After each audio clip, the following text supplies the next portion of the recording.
تو مسلمانوں کو مال جمع کرنے اور اس کے حقوق ادا نہ کرنے سے خوف دلاتے ہوئے فرمایا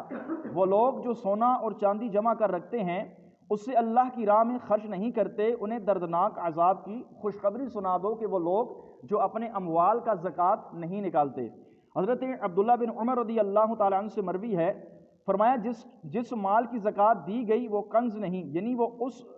آیت کریمہ کی وعید میں داخل نہیں، اور جس مال کی زکوٰۃ نہ دی گئی وہ کنز ہے، یعنی جس کا ذکر قرآن پاک میں ہوا کہ اس کے مالک کو اس سے داغ کیا جائے گا جس نے اپنے مال کی زکوٰۃ نہ دی۔ حضرت ثوبان رضی اللہ تعالیٰ عنہ سے روایت فرماتے ہیں جب یہ آیت کریمہ نازل ہوئی تو نبی پاک علیہ الصلوۃ والسلام سے صحابہ اکرام نے عرض کیا یا رسول اللہ سونے چاندی کا تو یہ حال معلوم ہوا، پھر کون سا مال بہتر ہے جس کو ہم اپنے پاس جمع کر کے رکھیں ہمیں وہ نفع پہنچائے؟ ارشاد فرمایا ذکر کرنے والی زبان، شکر ادا کرنے والا دل اور نیک بیوی جو ایمانداری کے اس کے ایمان پر مدد کرے یعنی پرہیزگار ہو، اس کی صحبت سے اطاعت و عبادت کا شوق بڑھے۔ فرمایا تمہارے لیے تین چیزیں بہتر ہے کہ ان کو اپنے پاس جمع کر لو، ایماندار بیوی، نیک بیوی کہ جس کی صحبت میں رہ کر آپ کو اطاعت و عبادت کا شوق آپ کا بڑھے، اسی طرح فرمایا ذکر کرنے والی زبان اور اللہ تبارک و تعالیٰ کا شکر ادا کرنے والا دل کہ تھوڑا ملے یا زیادہ ملے ہر حال میں اپنے رب کا شکر ادا کرنا۔ فرمایا یہ تین چیزیں اپنے پاس جمع کر لو، یہ تمہارے لیے بہتر ہیں۔ مال جمع کرنے کا حکم اور مالدار صحابہ کرام کے واقعات، یہاں سے ہمیں یہ ایک بات پتہ چلی ہے کہ مال اپنے پاس جمع کرنا یہ جو ہے کوئی مذموم بات نہیں ہے، ایک مباح عمل ہے کہ بعض صحابہ کرام علیہ رضوان کے پاس بھی مال جمع ہوتا تھا، امیر ترین صحابہ کرام ہوتے تھے جیسا کہ حضرت عثمان غنی، حضرت عبد الرحمن بن عوف، اسی طرح دیگر صحابہ کرام جو تھے بہت زیادہ مالدار تھے یہ صحابہ کرام۔ تو اس سے پتہ یہ چلا کہ مال کا اپنے پاس جمع کرنا یہ کوئی مذموم بات نہیں ہے، بری بات نہیں ہے، مال اپنے پاس آپ جمع کر سکتے ہیں، لیکن اس مال کا جو حق اللہ تبارک و تعالیٰ نے مقرر فرمایا ہے اس کو ادا کریں تو وہ مال آپ کے پاس بہتر ہے۔ یعنی زکوٰۃ 1,00,000 روپے آپ کے پاس جمع ہے تو آپ شریعت کہتی ہے اس میں سے آپ 2500 روپے زکوٰۃ دیں، باقی پیسے استعمال کریں آپ۔ اسی طرح کروڑ روپے آپ کے پاس ہے تو یہ زکوٰۃ بنتی ہے شریعت کی، وہ زکوٰۃ آپ نکالیں، باقی پیسے آپ اپنے استعمال میں لائیں، اس میں کوئی بھی حرج نہیں ہے۔ یہاں سے مذمت ان لوگوں کی بیان کی گئی ہے جو اپنے پاس مال جمع کرتے ہیں اپنے مال کا زکوٰۃ نہیں نکالتے۔ یاد رہے کہ مال کا جمع کرنا مباح ہے، مذموم نہیں، جبکہ اس کے حقوق ادا کیے جائیں، یعنی اس میں سے زکوٰۃ وغیرہ نکالی جائے۔ حضرت عبد الرحمن بن عوف، حضرت طلحہ وغیرہ صحابہ کرام مالدار تھے۔ اسی مناسبت سے صحابہ کرام کی مالداری کے چند واقعات یہاں پر ذکر کیے گئے ہیں۔ حضرت عثمان غنی کی مالداری تو ویسے ہی بہت مشہور ہے، ان کے علاوہ چند صحابہ کرام علیہ رضوان کے ذکر یہاں پہ کیا ہے جو مالدار صحابہ کرام تھے۔ حضرت عبد الرحمن بن عوف، نبی پاک علیہ الصلوۃ والسلام کی دعا کی برکت سے اللہ تعالیٰ نے حضرت عبد الرحمن بن عوف رضی اللہ تعالیٰ عنہ کو کثیر مال عطا فرمایا اور اپنی مالداری کے باوجود یہ باکثرت صدقہ و خیرات بھی کیا کرتے تھے۔ نبی اکرم صلی اللہ علیہ وسلم کے مقدس زمانے میں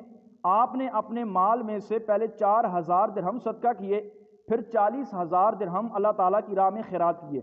اس کے بعد 40,000 دینار صدقہ کیے، پھر 500 گھوڑے، اور اس کے بعد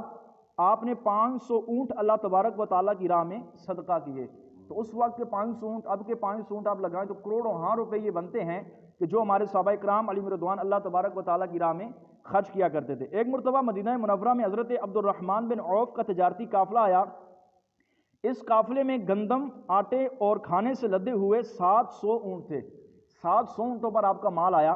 حضرت عائشہ صدیقہ رضی اللہ تعالی عنہا نے شور سنا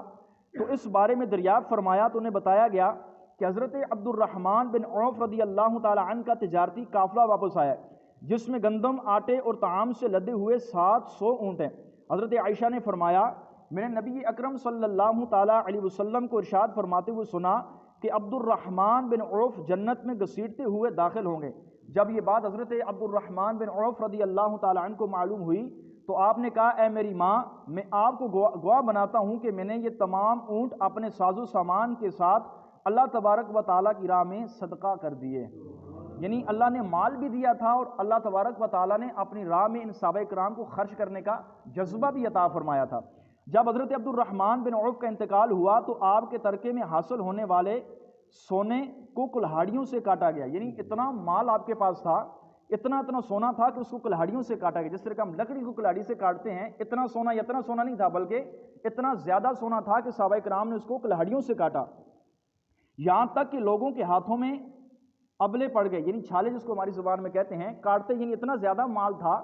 سونا تھا کہ اس کو کلاڑیوں سے کاٹتے کاٹتے لوگوں کے ہاتھوں میں چھالے پڑ گئے۔ اس کے علاوہ آپ کے ترکے میں 1000 اونٹ، 3000 بکریاں، 100 گھوڑے بھی شامل تھے جو بقیہ چراگاہ میں چرتے تھے۔ یہ صحابہ کرام علیہم رضوان کا انداز تھا، یعنی اتنا زیادہ مال اللہ تبارک و تعالیٰ نے ان کو عطا کیا تھا اور اپنی راہ میں خرچ کرنے کا جذبہ بھی عطا فرمایا۔ حضرت طلحہ بن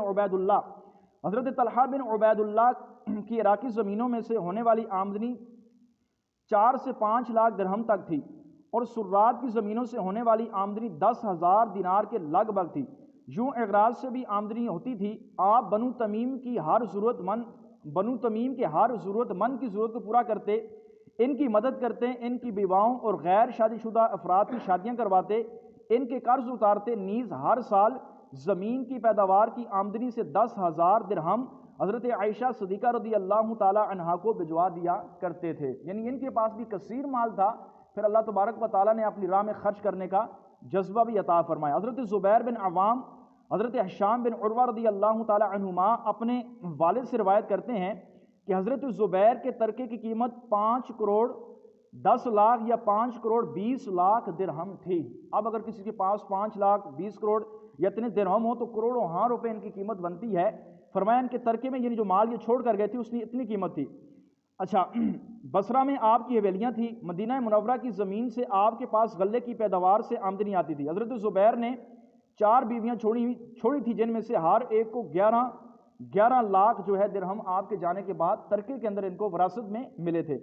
ان کے علاوہ حضرت عمر بن ناس، حضرت عبداللہ بن مسعود، حضرت زید بن ثابت، حضرت سعد بن ابی وقاص، حضرت انس بن مالک بھی مالدار صحابہ کرام میں شمار ہوتے تھے۔ خیال رہے کہ مالدار صحابہ کرام در حقیقت مال کی ترتیب کے لیے مشعل راہ تھے۔ وہ اپنا مال شرعی مصارف میں خرچ کرتے تھے، اسی لیے مال جمع کر رکھتے تھے۔ ان کے اموال اظہار فخر کے لیے نہ تھے، نہ ہی دنیا فانی کے مال کی محبت میں اسے جمع کرتے تھے، بلکہ یہ مال اللہ تبارک و تعالیٰ کی راہ میں خرچ کرنے کے لیے حاصل کیا کرتے تھے کہ جو مال صحابہ کرام کو حاصل ہوتا تھا اس سے دیگر صحابہ کرام کی یہ مدد کیا کرتے تھے اور اللہ تبارک و تعالیٰ کی راہ میں خرچ کرتے تھے، غریبوں مسکینوں پر اس مال کو خرچ کرتے تھے۔ تو اس وجہ سے پتہ یہ چلا کہ مال جمع کرنا اپنے پاس کوئی مذموم بات نہیں ہے، اچھی بات ہے جب اس مال کا حق یعنی زکوٰۃ ادا کی جائے۔ اللہ تبارک و تعالیٰ جل جلالہ کی بارگاہ میں دعا ہے اللہ تعالیٰ ہم سب کو اپنے اموال کی زکوٰۃ نکالنے کی توفیق عطا فرمائے۔ صحابہ کرام علیہم رضوان کے اس طور طریقے پر اللہ تعالیٰ ہم سب کو عمل کرنے کی توفیق عطا فرمائے۔